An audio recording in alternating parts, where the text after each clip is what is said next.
Monde quotidien d'aujourd'hui, samedi 21 septembre 2021. 2024. Thème: un nom sans pareil. Un nom sans pareil. Ésaïe chapitre 9. Lisons les versets 1 à 7. Ésaïe chapitre 9. Lisons à partir du verset 1 à 7. Mais les ténèbres ne régneront pas toujours sur la terre. Il y a maintenant des angoisses.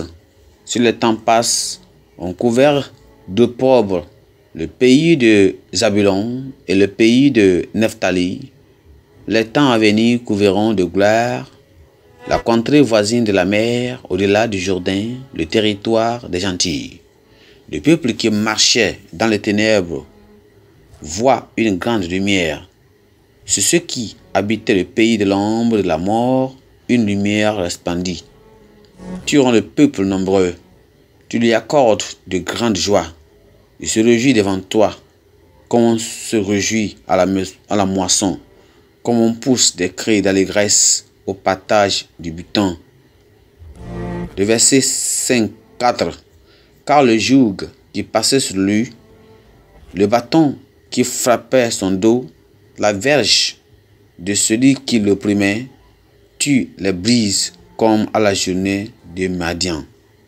Car toute chaussure qu'on porte dans la mêlée et tous les vêtements guerriers roulés dans le sang seront livrés aux flammes pour être dévorés par le feu.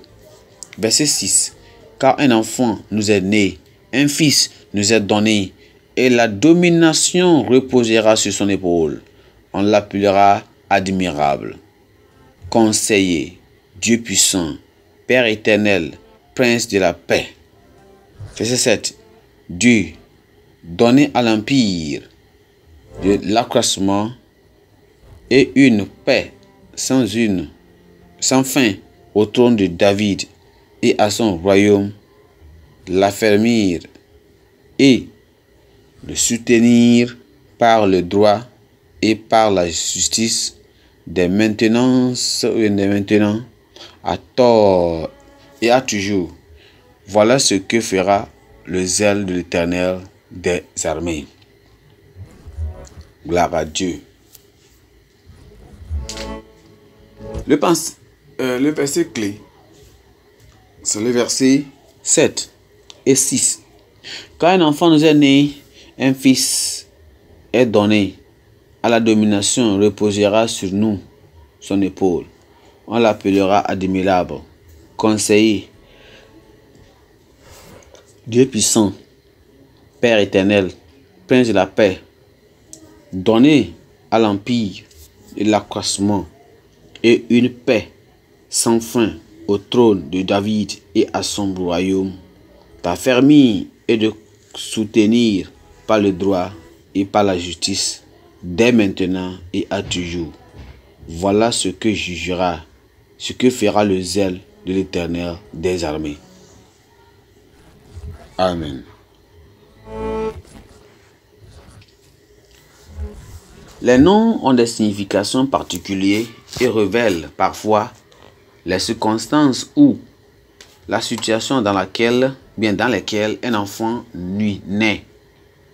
Les noms véhiculent également les vertus que les parents souhaitent que l'enfant possède ou le but qu'ils veulent qu'il accomplisse dans la vie. La profondeur des déclarations du prophète Ésaïe dans notre texte d'aujourd'hui ne se trouve pas seulement dans la naissance de Christ, ses attributs, ses royautés et son règne furent, mais aussi dans son nom. Il sera appelé admirable, conseiller, Dieu puissant, Père éternel, Prince de paix. Les noms de Christ indiquent une ère future qui transcende l'ère actuelle et situe l'infinité de son règne saint avec jugement et justice. Cela commencera au début du règne millénaire. Lorsque Jésus reviendra pour établir un gouvernement de justice sur la terre, ces 1000 ans seront une indication de ce qui attend les justes au ciel. Jésus, le Fils de l'homme, le Fils de Dieu, est venu du ciel pour faire des fils des hommes et des filles des hommes de Dieu, pour enrôler les citoyens de la terre comme citoyens du ciel. Il est venu une première fois, il y a plus de 2000 ans. Lorsqu'il a payé le prix suprême pour racheter la race humaine, il reviendra non pas pour souffrir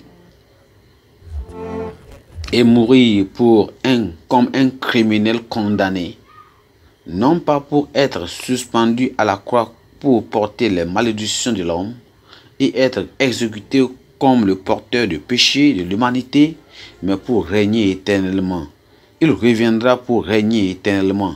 Il viendra d'abord lors de l'enlèvement pour amener au ciel l'épouse, c'est-à-dire l'épouse sainte et préparée, qui est l'Église. Avant la grande tribulation sur la terre, les vrais croyants ne participeront jamais à la grande tribulation. Elle est destinée à qui?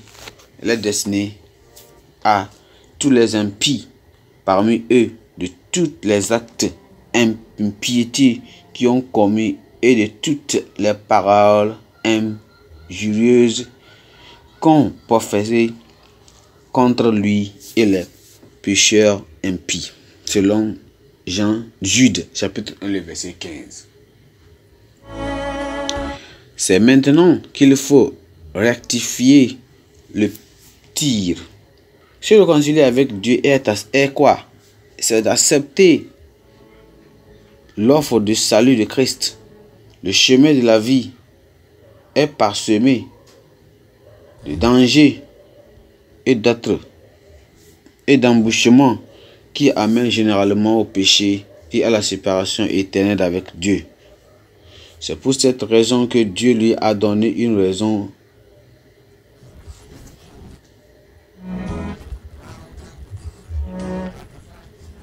Il a donné un nom au-dessus de tout autre nom, à la mention duquel tout agneau, tout genou au ciel et sur la terre fléchiront, et toute langue confesse que Jésus est Seigneur.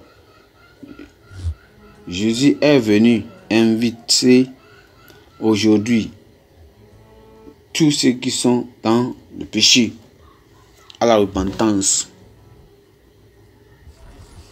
Il vous invite aujourd'hui à venir et à lui et à trouver le repos de votre âme, à recevoir l'assurance d'une éternité possible avec le Dieu qui puisse et à faire parfois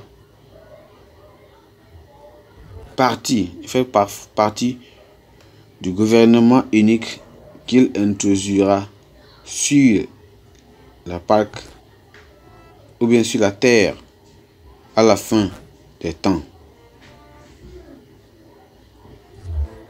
Pensée du jour.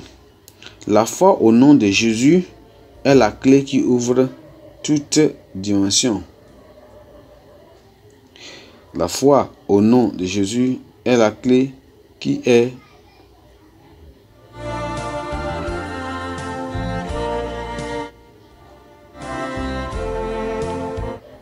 La foi au nom de Jésus est la clé qui ouvre toutes les portes. La foi au nom de Jésus est la clé qui ouvre toutes les portes. La Bible en est non.